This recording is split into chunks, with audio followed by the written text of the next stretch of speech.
حیرانگی ہے مولانا فضل الرحمان پر ہم پاکستانی الزامات بھی لگاتے ہیں اور ان کو برا بھلا بھی کہتے ہیں، خاص طور پر حالیہ فلسطین کے معاملے پر، لیکن فلسطینی سفیر اور حماس نے پاکستان میں مولانا فضل الرحمان پر امیدیں لگا لی۔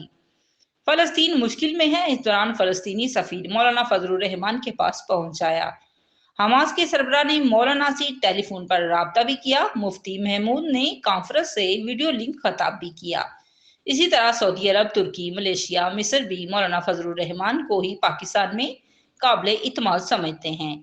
امام کعبہ مولانا کی اقتدار میں نماز ادا کرتے ہیں، لیکن چند پاکستانی مولانا کے خلاف غلیظ زبان بھی استعمال کرتے ہیں۔ مولانا قائد ملت اسلامیہ ہے، ان کی سیاست سے اختلافات کیا جا سکتا ہے، ان کے ملت اسلامیہ سے تعلق رابطہ سے نہیں، ان کی ملت اسلامیہ کے لیے خدمات سے نہیں۔